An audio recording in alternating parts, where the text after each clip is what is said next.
Le Dieu, le roi tout-puissant et fort, il est bon de louer Yahweh. Nous réunis dans le temple de Yahweh, dans le jour de Yahweh, il est important pour nous de comprendre l'importance du jour de Yahweh et comment Yahweh nous aime, malgré nos écarts, malgré notre indignité, malgré nos péchés. Yahweh nous aime comme la prunelle de ses yeux. Et c'est pourquoi il nous envoie avertissement après avertissement, message après message, des messages de conversion pour attirer notre attention sur l'importance de la pratique de la vérité et de la justice. Le livre de la Genèse, qui est le livre des débuts, le livre des origines, le livre des commencements. Il est important pour nous de comprendre les premiers chapitres du livre de la Genèse. Les premiers chapitres du livre de la Genèse ont une importance spirituelle fondamentale.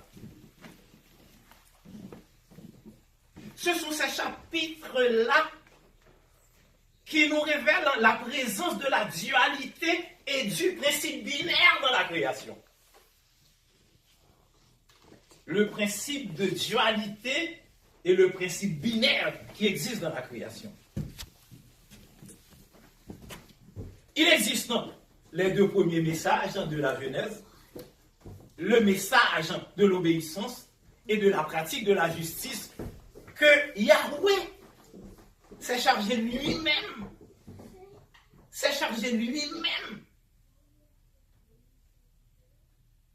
de promulguer dès la création le message de l'obéissance, le message du salut, le message de l'obéissance.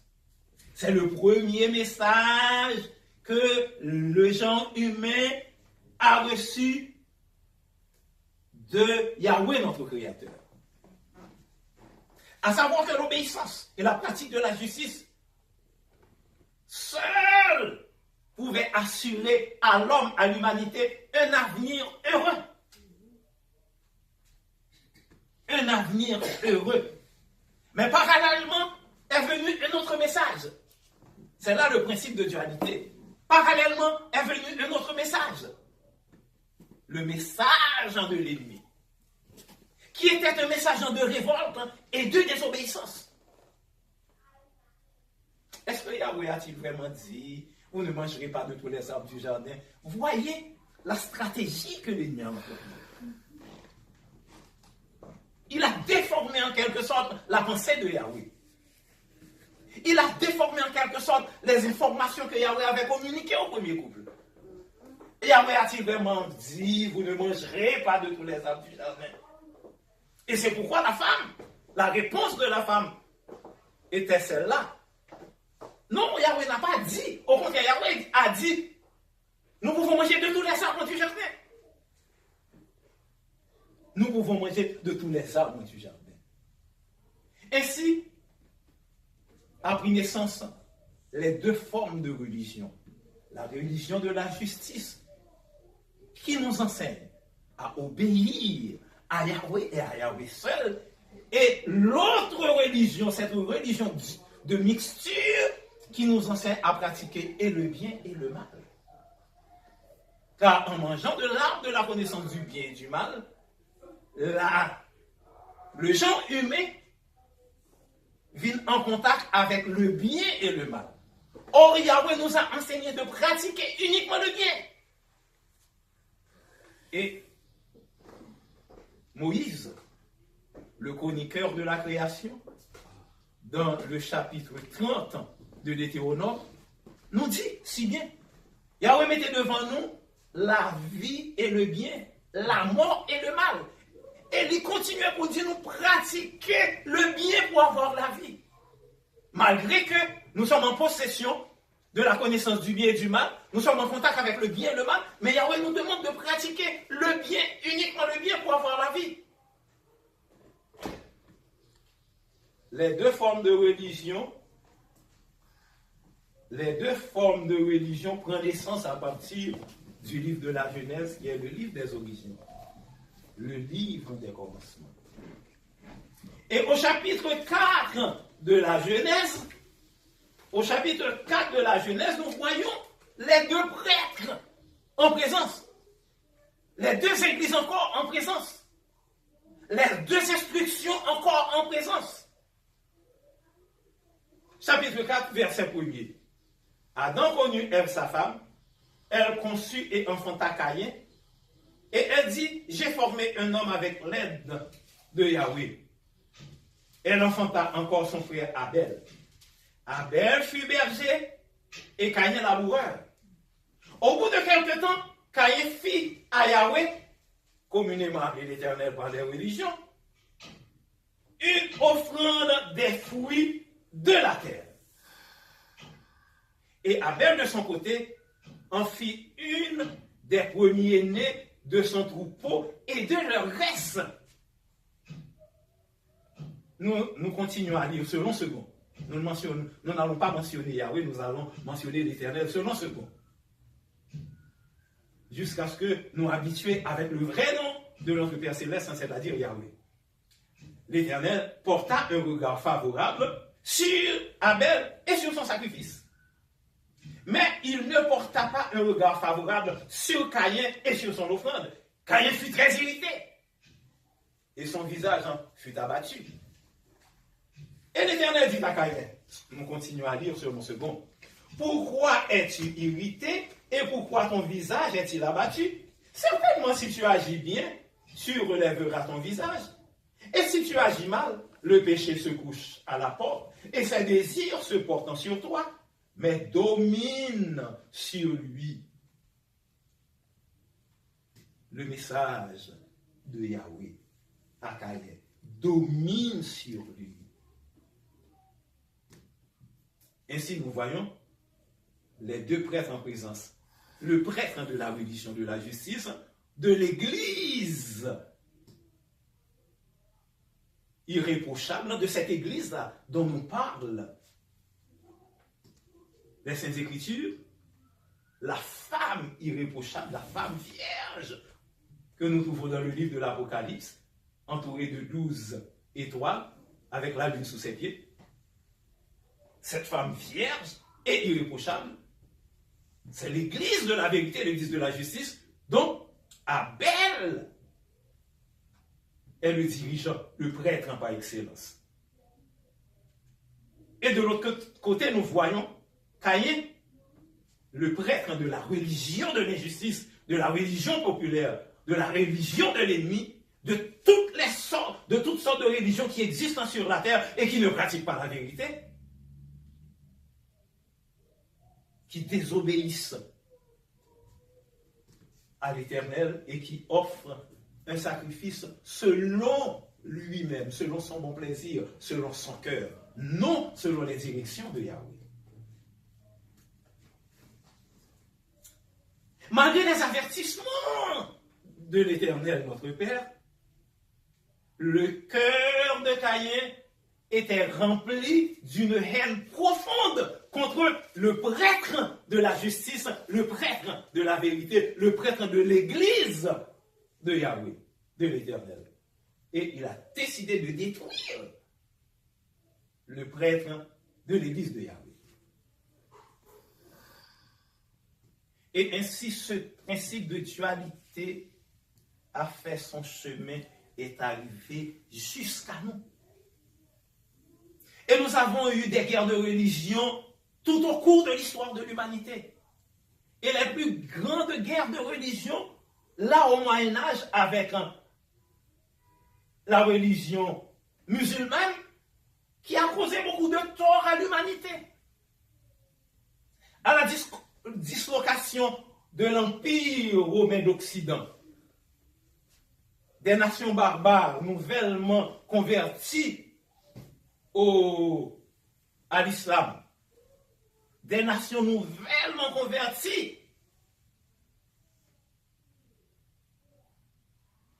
ont livré des guerres atroces à des nations entières pour leur imposer la religion musulmane, c'est-à-dire l'islam. Les musulmans ont fait la conquête de la terre sainte, c'est-à-dire de Jérusalem. Ils ont fait la conquête de l'Afrique, d'une partie de l'Afrique. Ils ont fait la conquête de l'Asie. Et il a marché sur l'Europe. À tel enseigne que le pape Urbain II est venu avec cette affaire qu'on appelle croisade. La première croisade a eu lieu avec le pape Urbain II. Parce que c'en était trop à cette époque-là.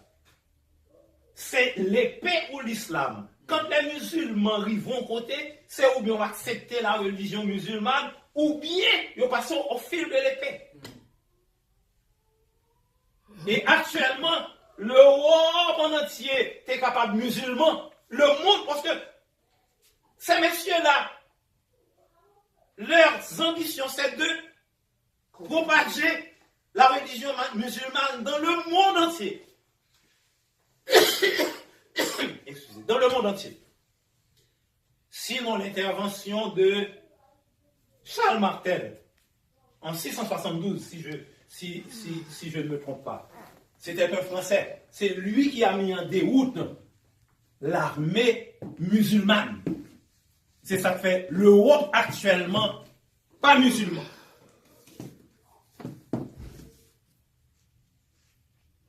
Tout ça, c'est pour faire nous comprendre la situation actuelle du monde. Je veux que vous compreniez une chose. Et ça me fait nous comprendre qu'il y a une importance fondamentale, spirituellement fondamentale. Quand le monde fut créé, il y avait une seule langue pour toutes les nations de la terre. Pour tous les hommes de la terre, il y avait une seule et unique langue, c'était l'hébreu. Et si il y aurait une seule et unique religion pour toute la terre, la religion de la justice. La religion de la justice est totalement opposée à toute cette avalanche de religions qui existe actuellement.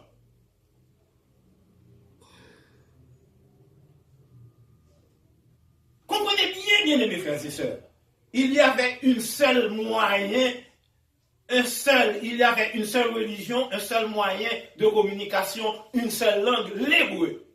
Un seul moyen de communication, l'hébreu.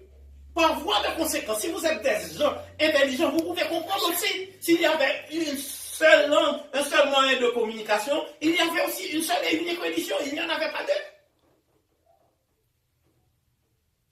Il n'y avait pas trois, il n'y avait pas ces 15 000 religions qui existent, il n'y avait pas ces 4 999 doctrines, près de 5 000 doctrines qui existent, il n'y avait pas tout ça. Et c'est la raison pour laquelle nous devons retourner aux anciens sentiers. À quelque religion que vous appartenez, vous devez retourner aux anciens sentiers avant qu'il soit trop tard. Avant que le sang des fêtes soit prononcé. Vous devez retourner aux anciens sentiers. Maintenant, comment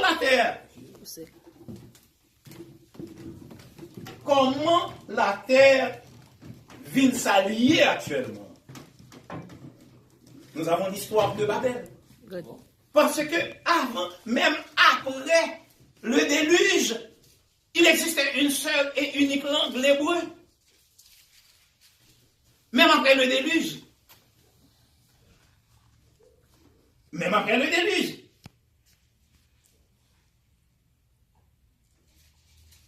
La confusion des langues est arrivée après le déluge. Quand ce fameux chasseur devant l'Éternel, quand ce fameux chasseur a décidé de construire la ville de Babel, Nimrod, c'était une aventure audacieuse. C'était un projet audacieux de construire la tour de Babel pour que les hommes, pas éparpillés sur toute la face de la terre, selon l'ordre de l'Éternel, selon la volonté de l'Éternel. Et Nimrod a décidé de construire la tour de Babel. Voyons l'audace de ce grand chasseur. C'est lui qui est venu avec le système capitaliste. C'est très important. C'est Nimrod qui est venu avec le système capitaliste. L'extrême droite qui piétine les gens. Nimrod est le fondateur de ce système. L'extrême droite. Pas seulement la droite, l'extrême droite. C'est Nimrod qui a inauguré ce système. Cette affaire du plus grand bien pour le plus grand nombre ne concernait pas ce monsieur-là qu'on appelait Nimrod. Et jusqu'à présent, nous avons ce système-là qui piétine les gens. L'extrême droite. Or, Yahweh, voyant cette entreprise audacieuse, il confond tout le monde. Et nous avons cette avalanche de langues qui existe dans le monde. Et avec cette avalanche de langues est venue cette avalanche de religion. Autrement, il y aurait une seule et unique religion. La religion de la justice.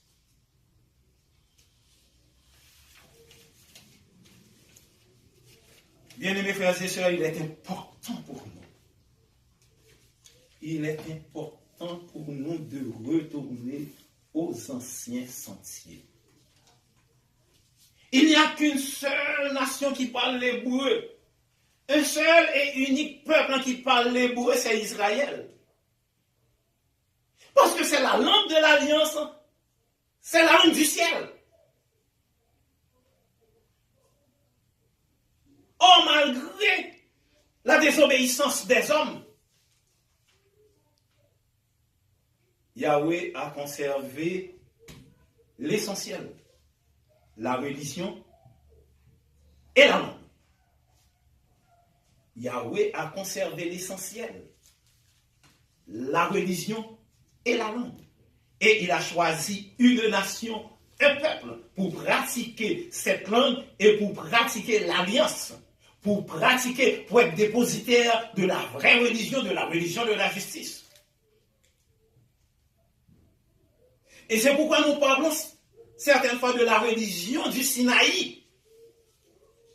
Le mont Sinaï, c'est là. C'est à cet endroit précis, que Yahweh a instruit l'humanité sur la pratique de la religion de la justice. En donnant à Moïse la constitution. Cette constitution spirituelle, les 10 commandements, les 10 lois et les autres 603 lois, en sorte que nous ayons 613 lois à pratiquer. Excusez. Nous avons 613 lois à pratiquer. Et la grande partie des religions ignore s'il existe 613 lois.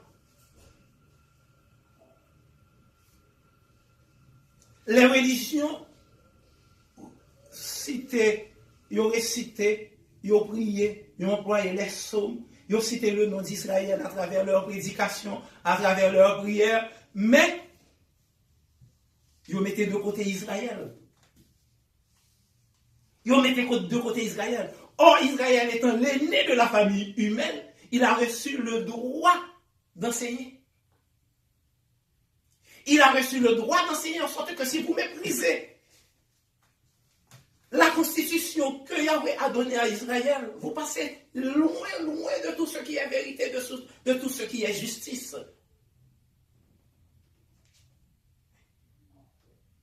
Comme il y avait une seule langue pour toute l'humanité, il y avait aussi une seule et unique religion pour toute l'humanité. Et Yahweh a conservé l'essentiel, c'est-à-dire la langue et la religion. Car Yahweh nous aime. Et il voulait que nous capables de sauver. Il voulait nous parvenir à la connaissance de la vérité. Ainsi, nous avons tout ce qu'il faut dans les Saintes Écritures pour hériter le salut, pour avoir la vie éternelle, pour être un citoyen du royaume à venir.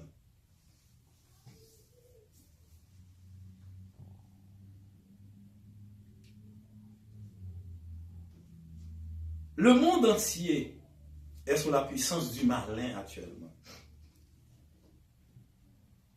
en se détournant de la vérité.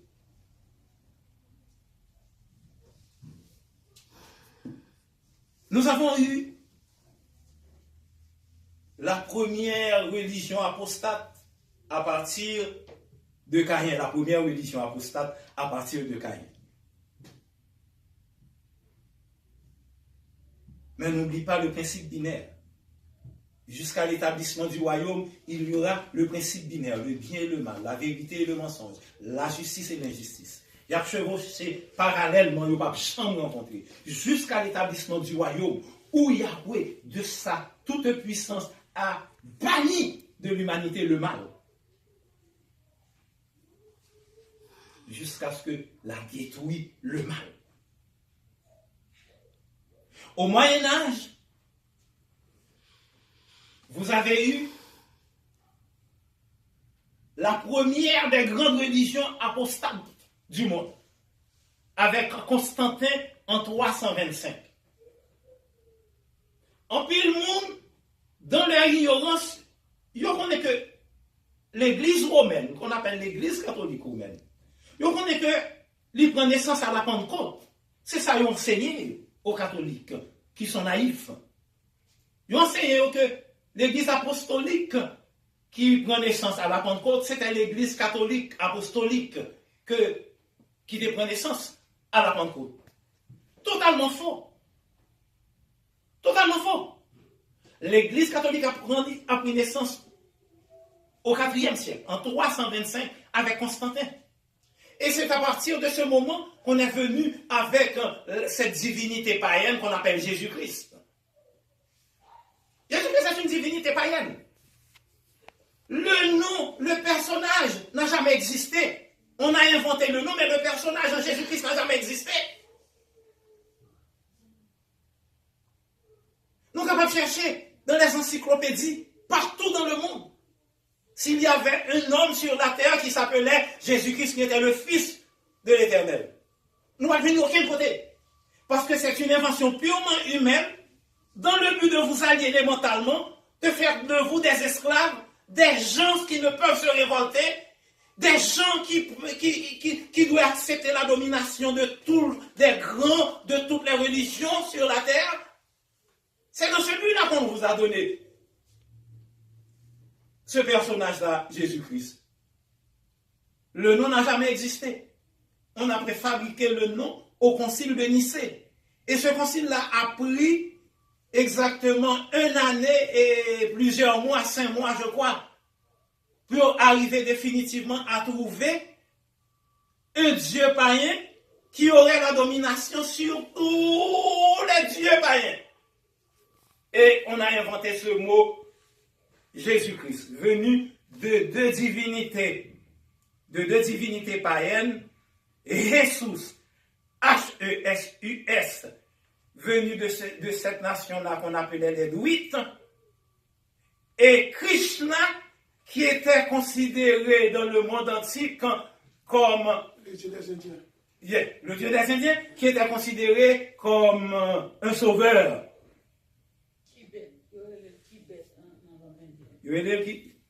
Tibet. Or, Krishna fait partie, ceux qui lisent, beaucoup connaissent, et ce livre-là qui porte le nom, qui a pour titre Les 7 initiés. Parmi les 7 initiés, on a classé Moïse, on a classé Jésus-Christ, on a classé Krishna. Et il est dit de Krishna qu'il a eu une naissance virginale comme Jésus-Christ que nous avons. Une naissance virginale. Il est né d'une vierge. Et de ces deux noms, Jesus, Krishna, on est venu avec Jésus-Christ. Il n'y avait pas de lettre J dans l'Antiquité. À partir du XVIe siècle, on a découvert la lettre J et on a substitué le J-O-H. En sorte que nous n'avons plus Jesus, vous avez Jesus, Jésus, Jesus, selon la langue. Et c'est à partir de ce moment que l'Église catholique romaine a pris naissance. Une Église fondamentalement païenne, qui n'a aucun rapport avec la vérité, qui donne le salut avec la justice. Même quand au Moyen-Âge il y a eu Luther, Martin Luther a se révolté, Jean Hus et consorts, tous messieurs ça ont révolté contre l'Église catholique romaine, mais ils ont établi d'autres églises qui prêchent à peu près la même doctrine. C'est comme un enfant qui a laissé la maison de son père et de sa mère et qui a pris une photo et chaque fois, il a décidé lui-même de laisser la maison de son père et de sa mère pour quelque raison que ce soit. Et voilà qu'il y a là avec une photo maman, une photo papa, et puis toute journée, il a regardé photo, il a crié, il regrette. C'est à peu près la même chose que la religion protestante lui fait. La tradition. Oui, il quittait l'église catholique, il y a eu la réforme, mais on est venu avec la même doctrine, sous d'autres formes. La doctrine du dimanche. Les gens adorent le dimanche. Et on cherchait de multiples raisons pour faire connaître le dimanche, c'est le premier jour. C'est le jour où Jésus-Christ est ressuscité, absolument faux, qui n'a pas aucun rapport. Ils n'ont pas d'images taillées dans l'église, des statues, mais les statues et les images taillées sont invisibles parce qu'il y a fêté même fête que l'église catholique fêtait. Il y en a la Noël, il y en a le 1er janvier, il y en a Saint-Valentin, il y en a Pâques, P-A-Q-U-E-S, il y en a fête des mères, il y en a fête des pères, il y a une avalanche de fêtes païennes que les églises célèbrent, qui n'a aucun rapport avec l'esprit même des rois de Yahweh, l'Éternel notre Père.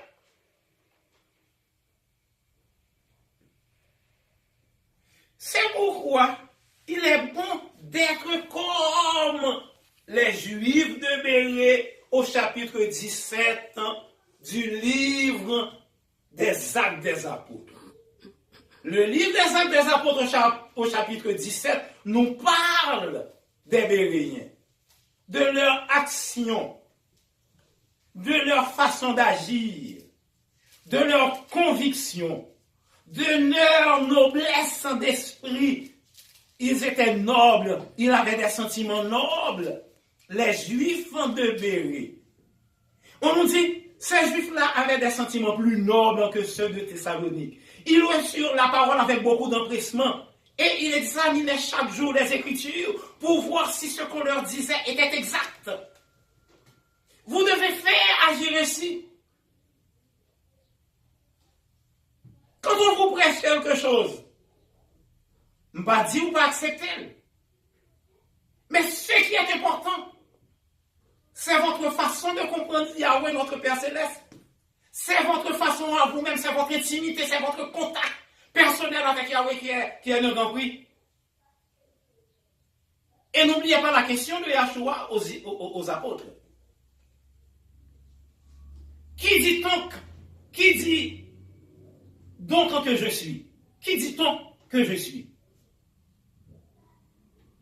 On dit au sujet de Yahshua, le fils de Yahweh, qu'il est Élie, qu'il est Jean-Baptiste ressuscité, qu'il est un des prophètes quelconques. Et c'est ce que exactement les disciples ont répondu. Certains disent que vous êtes Élie, d'autres disent que vous êtes Jean-Baptiste ressuscité. Et Yahshua leur pose cette question de manière directe. Et vous, qui dites-vous que je suis? Là, c'est différent. Même quand on vous prêche, vous vous acceptez de bon cœur ce que vous avez reçu, ce que vous avez entendu. Mais vous ne devez pas vous appuyer sur ce qu'on vous enseigne. Vous devez faire des recherches personnelles. Car la vie éternelle est trop importante pour nous confier à des hommes mortels comme nous, que aux côtés des titres de docteurs, de pasteurs, d'évangélistes, de quoi que ce soit, ou pas qu'à confier uniquement dans leur prédication, dans leurs études.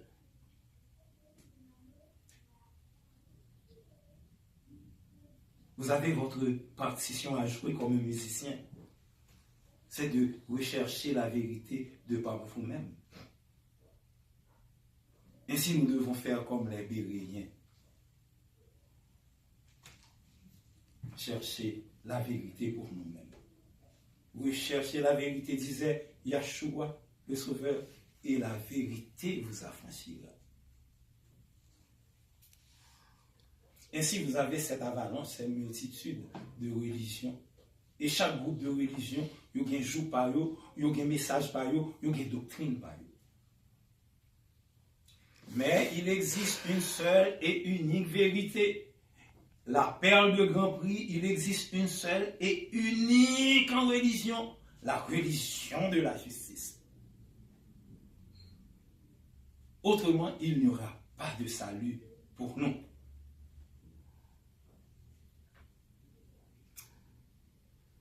Nous voulons arriver à quelque chose en parlant ainsi. Nous voulons arriver à Haïti, notre cher pays. Quelle est la religion qui se pratique chez nous en Haïti? Et pourquoi ce pays est-il dans l'état où il est actuellement? Les Saintes Écritures nous disent la calamité va de nation en nation avant la venue du royaume. Donc je pense que c'est à cause de la fin qui approche qui fait Haïti dans l'état lié. M'a dit non. Ce n'est pas à cause de la fin, à cause de la calamité qui va de nation en nation, de pays en pays qui fait Haïti dans l'état lié.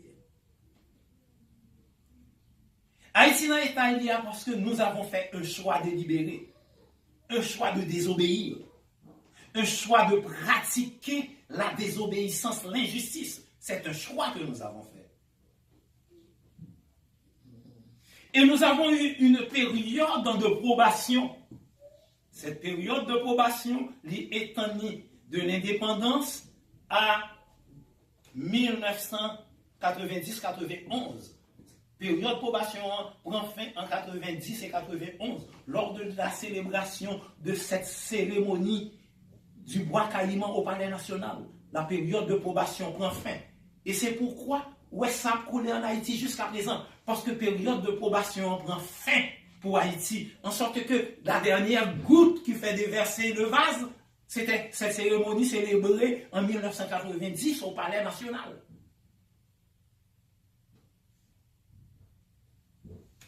Parce qu'il n'y a jamais eu de cérémonie du bois caïman qui a donné à Haïti cette liberté que nous avons eue. Cette liberté nous est venue du ciel. C'est l'Éternel qui nous a délivrés.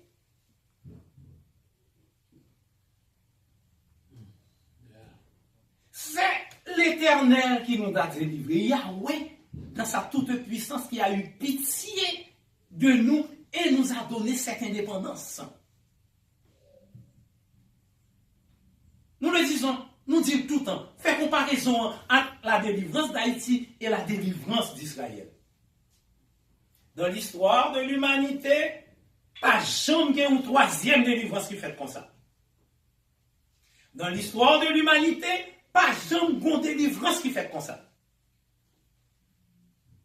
Une petite nation comme Israël, un petit peuple de 600 000 hommes qui a quitté l'Égypte, une grande puissance incontestable et incontestée de l'époque de l'Antiquité, quitter la terre d'Égypte comme ça.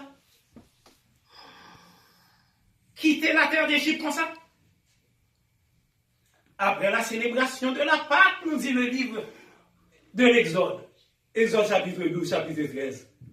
Yahweh, par sa toute puissance, il prend le peuple, il y allait avec lui. Soyons sérieux, bien-aimés frères et sœurs d'Haïti, les dirigeants d'Haïti. Soyons sérieux. Faut-il retourner en arrière? Faut-il retourner en arrière? Un coup d'œil vers le passé pour nous voir qui était la France. Pour nous voir qui était la France à cette époque-là. C'était une puissance militaire qui a fait la conquête de l'Europe avec Napoléon Bonaparte à sa tête. La conquête du monde occidental. Et nous avons défié cette puissance militaire. Quand tu voyais Rochambeau en Haïti, ce n'était pas un homme quelconque, c'était un génie de la France, un génie militaire qu'on a envoyé pour rétablir l'esclavage. Comment l'armée indigène pouvait résister en face de cette armée professionnelle de la France avec un général comme Rochambeau? Comment pouvait-il capable de résister? Vous avez eu la fièvre jaune. Aucun indigène n'a jamais eu la fièvre jaune. Seulement les Français. Et vous mettez ça sur le compte du vaudou. Au lieu de bailler gloire à l'Éternel, vous dites c'est vaudou qui fait ça. Eh mais c'est pour vaudou qui continue de livrer. Nous tellement venons cerveler, nous souffrir de démence, nous parlons nous compte que tout il y a massacré près de 30 à 40 000 Haïtiens. L'occupation américaine, la première, près de 30 000 Haïtiens qui mourent. Nous n'avons pas qu'à faire cérémonie vaudou encore, nous n'avons pas qu'à faire bois caïman encore. En 2004, vous avez eu les marines américaines en Haïti encore, qui sabotent nous, qui rendent le pays vulnérable, qui a détruit tout ce que nous avons en fait d'armement. Nous n'avons pas qu'à faire cérémonie bois caïman. Répondez-moi non. Vous les Hongrais et les Mambo qui sont en Haïti. Ces messieurs-là de Minista, yo ba nous choléra, nous pas faire cérémonie bois caïman encore. Yo viol les petits garçons, yo viol les petites filles, nous pas faire cérémonie bois caïman encore. Non mais c'est pas sérieux. Actuellement, l'extrême droite vous piétine, font cérémonie bois caïman. Les pays prédateurs, les grandes puissances vous piétinent, font cérémonie bois caïman pour délivrer nous. C'est pas sérieux. Et ainsi, nous détournons de la vérité pour nous capables d'adorer l'ennemi sous toutes ses formes. Et nous toujours dit nous, toute religion qui existe, ce sont des instruments en faveur de l'extrême droite, c'est-à-dire de la bourgeoisie des gens riches. Quelle que soit la religion, catholique, protestant, baptiste, pentecôtiste, adventiste, toutes ces choses, ce sont des instruments